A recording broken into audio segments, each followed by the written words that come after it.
안녕하세요. 저는 30대 후반 여성입니다. 운전하면서 보랏빛 사연 즐겨 듣는 사람 중 하나인데요. 저도 주변에 말할 수 없었던 오랫동안 혼자 삭혀온 이야기를 한번 꺼내볼까 합니다. 들으시다가 어이없고 화가 많이 나실 수도 있어요. 그럼 시작해 볼게요. 저에게는 정말 세상에서 제일 소중하고 감사한 4살 터울 오빠가 한 명 있습니다.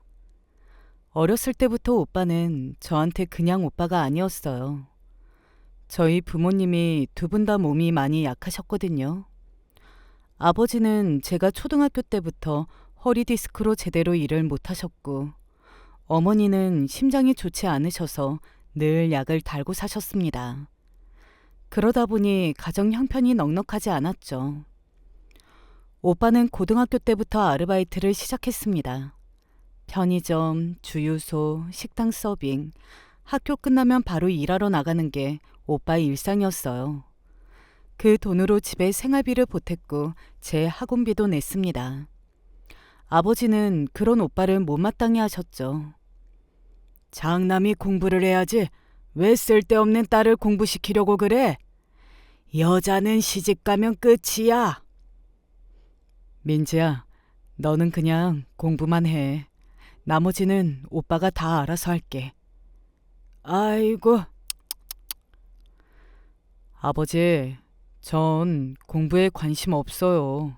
그리고 그럴 머리도 안 돼요. 근데 민지 봐요. 민지는 공부 머리가 있다고요. 그런 사람이 공부해야죠. 오빠가 그렇게 말했을 때 저는 중학교 2학년이었습니다. 오빠의 그 말에 힘입어 정말 열심히 공부했습니다. 대학교 가기 전까지 전교 1등을 놓친 적이 없어요. 그리고 오빠는 대학을 포기했습니다. 집안 형평상 본인이 대학까지 가면 제가 못 간다는 걸 알았던 거예요. 오빠는 고등학교 졸업하자마자 공장에 취직했습니다.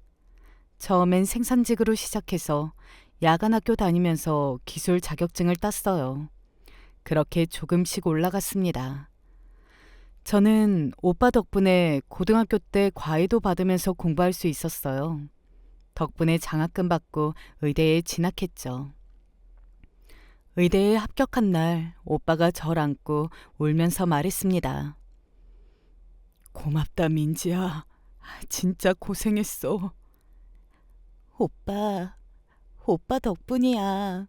오빠가 고생 많았지. 내가 대학 졸업하고 의사 되면 우리 오빠 내가 호강시켜줄게. 말이라도 고맙다.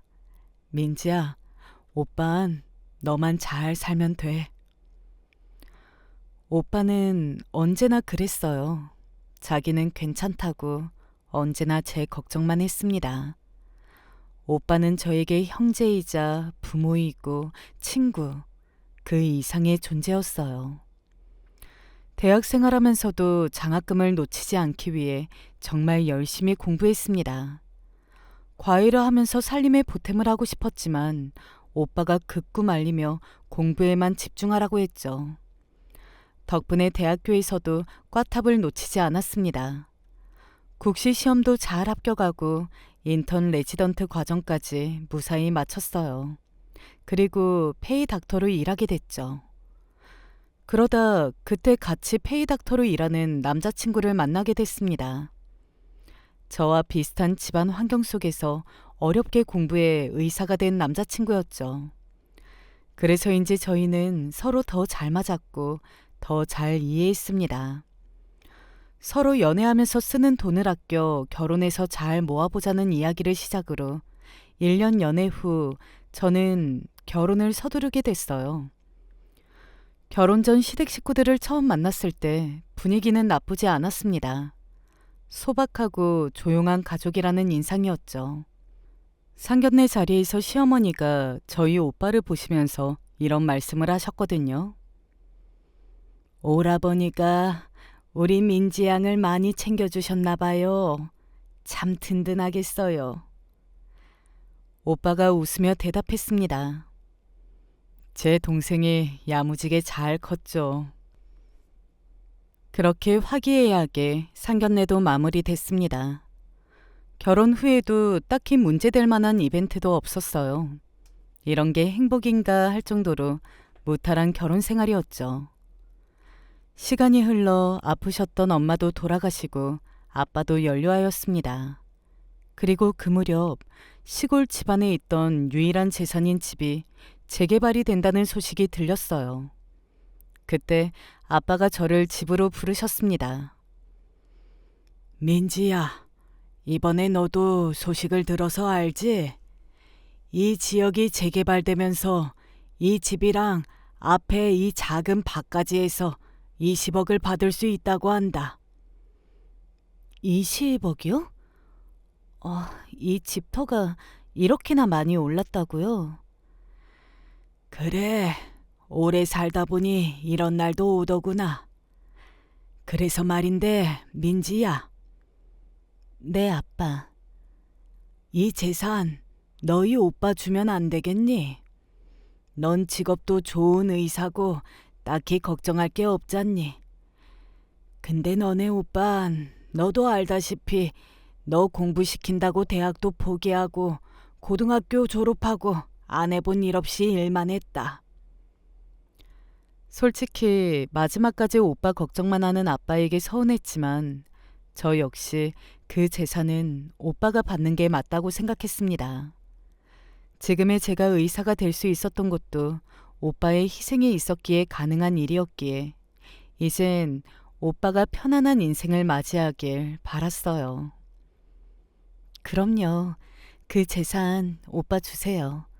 지금까지 엄마 아빠 모신 것도 오빠랑 새언니고 제가 이렇게 자리 잡을 수 있었던 것도 다 오빠 덕분이잖아요.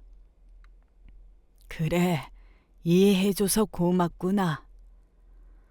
부모님의 재산에 욕심이 생길 만큼 제 생활이 부족한 것도 아니었고 부모님을 모시면서 나를 키워준 오빠와 새언니에게 재산이 가는 게 맞다고 생각했습니다. 그리고 이 이야기를 남편에게 전했죠. 남편 또한 저와 같은 마음일 거라 생각했습니다. 그러나 뭐?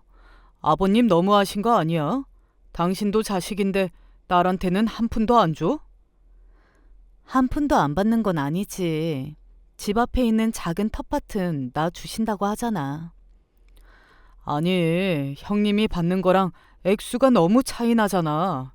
형님은 거진 20억을 가져가고 자기는 고작 2, 3억이 전부인데? 여보, 내가 안 받겠다고 한 거야. 난 부모님 재산은 당연히 오빠 부부가 받는 게 맞다고 생각해. 당신도 알잖아. 내가 이렇게 의사가 될 수 있었던 것도 다 오빠 덕분이라는 거. 그리고 지금까지 엄마 아빠 모신 것도 다 오빠네야. 아니, 아무리 그래도... 아휴. 그날 남편이 한숨을 쉬며 집을 나갔습니다. 하지만 전 남편이 저를 이해해 줄 거라고 생각했어요. 우리가 아쉬울 만큼 사는 것도 아니고 오빠가 나에게 어떤 존재인지 남편 또한 잘 알고 있으니까요. 하지만 다음날 시어머니의 전화를 받고 제 생각이 잘못됐다는 걸 알게 됐습니다. 네, 어머님. 예, 애비통에서 들었다. 너 그게 대체 무슨 말이니? 네? 어떤... 아니, 너도 그 재산 받을 권리가 분명히 있는데 어떻게 그렇게 재산을 나눌 수가 있니? 사돈께서 요새 정신이 어디 안 좋으시니? 아니면 너네 오빠가 그렇게 돈 욕심을 내는 거야? 저 그 말 듣고 정말 말문이 막혔습니다. 어머니, 남편한테 무슨 이야기를 어떻게 들으셨는지는 모르겠지만 제가 안 받겠다고 한 거예요. 그리고 저희 아버지 재산, 저희 아버지가 하고 싶은 대로 하시는 게 맞죠. 제가 어머님께 이런 이야기를 들을 이유를 모르겠네요. 예, 너가 지금 너희 가족들한테 가스라이팅을 당했나 보구나. 너도 법적 상속인인데 유류분 청구 소송 진행하자. 그럼 공평하게 받을 수 있다고 하더구나. 내가 변호사 알아보고 연락 줄게. 그 돈 받아서 너네 개원하면 되잖아. 애가 정말 지금까지 똑똑한 줄 알았더니 순멍청이었어. 아휴. 시어머니의 모습은 제가 지금까지 결혼 생활하면서 보지 못했던 모습이었습니다. 어머니, 제가 의사가 될 수 있었던 건 다 저희 오빠 덕분이었어요. 저희 오빠가 자기 인생 포기하고 제 뒷바라지 해준 덕분에 저 의대 갈 수 있었던 거예요. 아빠 유산은 저희 오빠가 받는 게 맞습니다. 제 선택이니까 어머님도 존중해 주세요. 예, 너 참 이해를 할 수가 없구나. 너가 머리가 좋아서 의대를 간 거지 그게 왜 너희 오빠 덕이니? 그 상속을 왜 포기해? 어? 우리 아버지 유산 내가 안 받겠다고 하는 걸 왜 시댁에서 이렇게 이러쿵 저러쿵 말하는지 저는 도통 이해할 수가 없었습니다.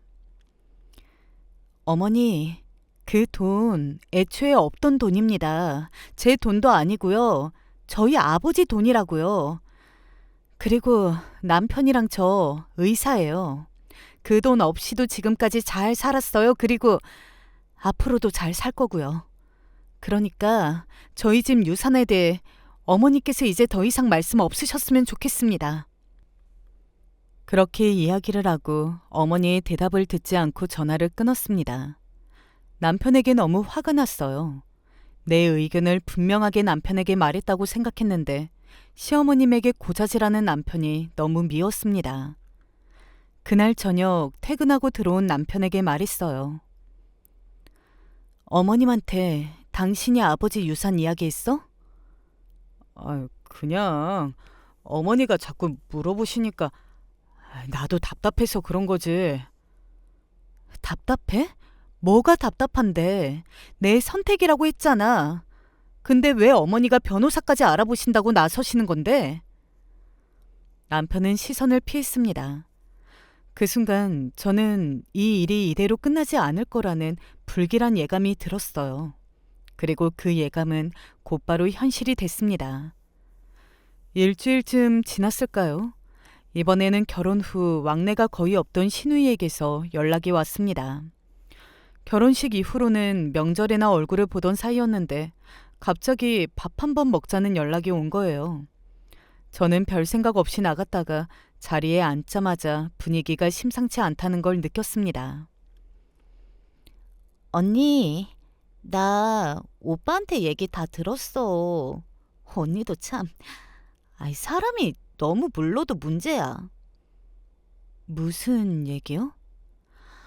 친정 재산 다 오빠한테 넘겨준다며. 언니, 그거 나중에 후회해? 세상에 부모 자식 사이에 공짜가 어딨어. 오빠도 그만큼 언니한테 해준 게 있으니까 그런 거 아니야? 아가씨, 저희 오빠가 저한테 해준 건 돈으로 계산할 수 있는 게 아니에요. 그리고 이건 제가 알아서 할 일인데 아가씨까지 이렇게 나서시는 거 좀 불편하네요. 아니, 나는 그냥 언니 걱정돼서 그렇지. 엄마도 얼마나 속상해 하시는데. 언니가 이렇게 나오면 우리 집만 나쁜 사람 되는 거 알아? 그 말 듣는 순간 저는 깨달았습니다. 이건 시어머니 혼자만의 생각이 아니라는 걸요.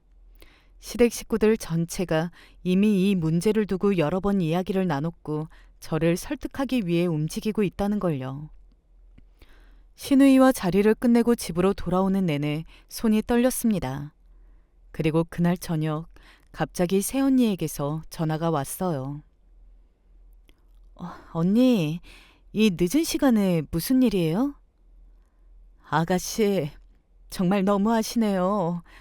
아가씨 시어머니께서 금방 전화하셔서 동생 못 재산 똑같이 나눠주라고 그렇게 욕심 많게 사는 거 아니라고 그러시네요. 네? 뭐라고요? 아가씨 못 재산 다 가져가세요. 저희가 언제 그 돈 다 달라고 했나요? 우리가 왜 이런 이야기까지 들어야 해요? 아가씨 오빠 지금 속상해서 술도 안 마시는 사람이 깡소주를 그냥 벌컥벌컥 마셨어요. 아유 진짜.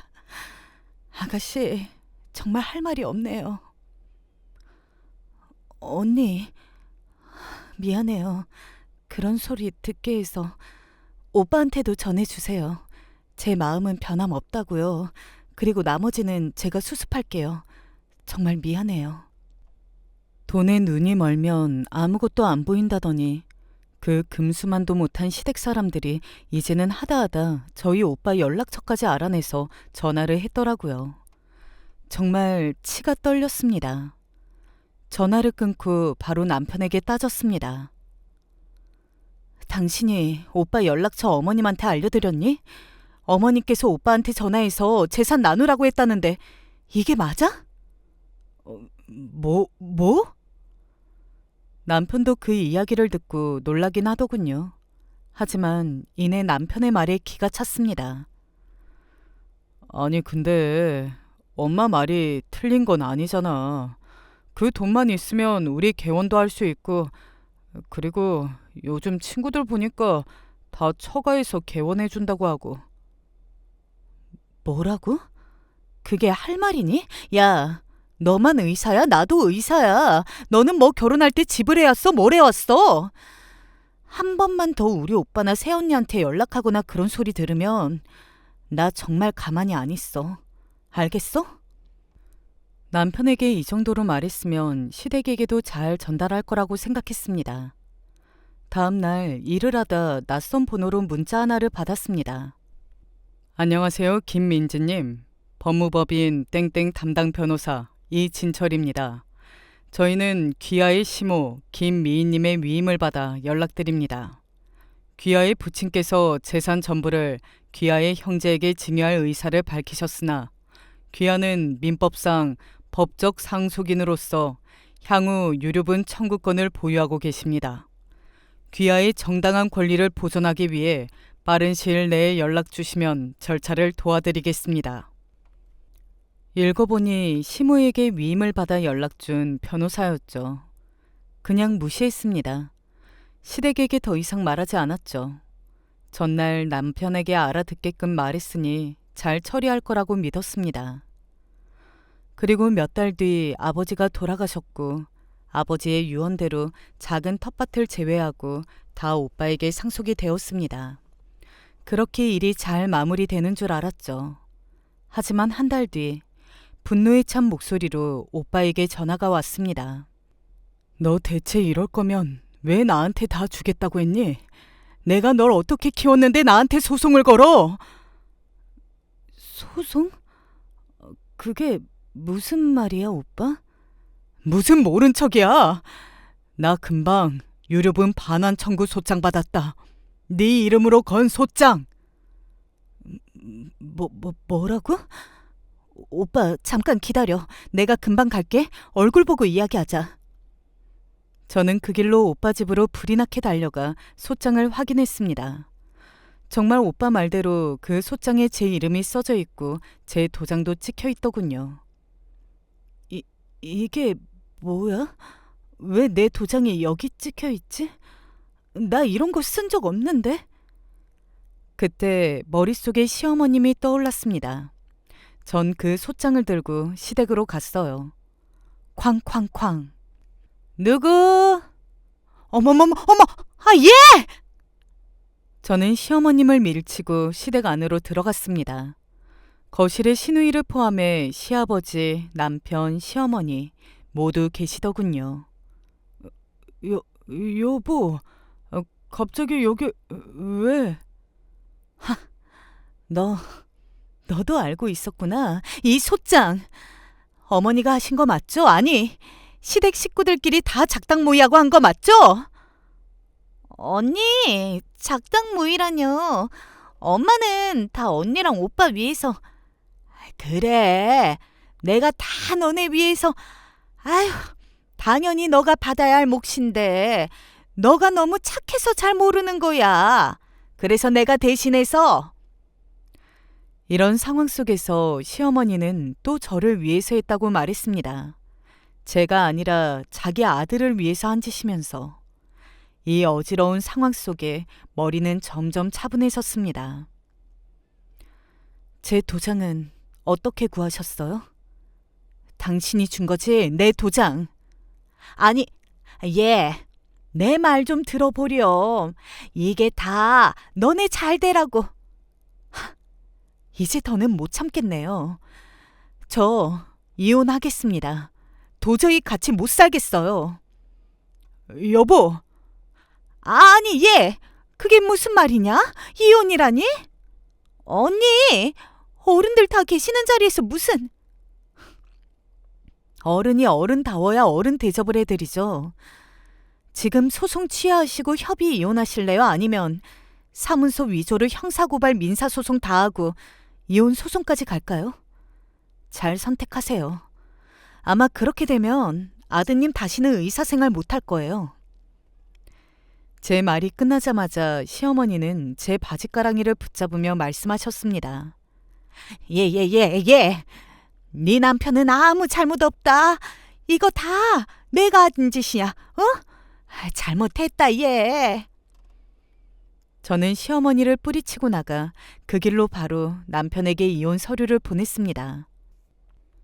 여보, 당신 너무 지금 감정적이야. 소송 취하 지금 바로 할 테니까 집 가서 이야기하자. 응? 엄마도 잘못했다고 하잖아. 너 지금 내가 장난하는 걸로 보이니?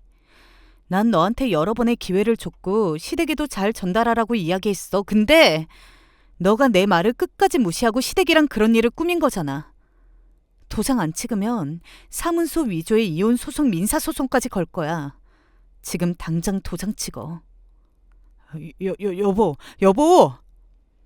남편은 제게 잘못했다고 빌었지만 전 이미 마음이 떠났습니다. 나한테 오빠가 어떤 존재인지 당신도 알고 있었잖아. 내게 오빠는 부모 그 이상이야. 근데 넌 지금 나랑 오빠 사이를 이간질시켜? 아니, 나도 당신이랑 더 잘 살고 싶었던 것뿐이야. 그 돈이면 우리 개원도 할 수 있고. 너가 얼마나 나랑 우리 오빠를 우습게 봤으면 내 이름으로 우리 오빠한테 소장을 보내? 우리 오빠한테? 다시 말하지만 도장 찍어. 안 그러면 나 지금 당장 경찰서로 가서 너랑 너네 엄마 너희 가족 모두 고소할 거니까. 남편은 제 단호한 말에 울며 겨자 먹기로 이혼 서류에 도장을 찍었습니다. 전 그 길로 바로 짐을 싸 오빠 집으로 갔죠. 그리고 개원하고 싶으면 너희 엄마한테 해달라고 해. 이 찌질한 새끼야. 오빠 집으로 가 오빠와 부둥켜 안고 엉엉 울었습니다. 오빠, 미안해. 정말 미안해. 민지야, 나 너 원망 안 해. 진짜야. 너 그런 사람 아닌 거 오빠가 제일 잘 알아.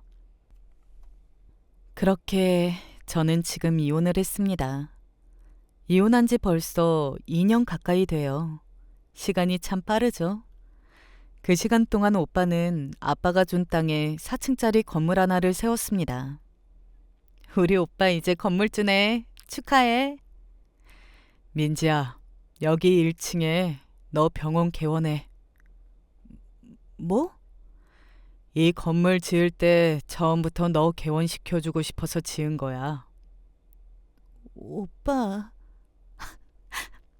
고마워. 오빠는 지금도 저에게 언제나처럼 말합니다. 민지야, 오빤 너만 잘 살면 돼. 언제나 제게 등대 같은 우리 오빠. 전 그렇게 개원을 했고 지금 멋지게 살아가고 있어요. 오늘도 이야기 들어주셔서 감사합니다. 여러분의 사연을 받고 있습니다. 댓글이나 밑에 메일로 보내주세요. 감사합니다.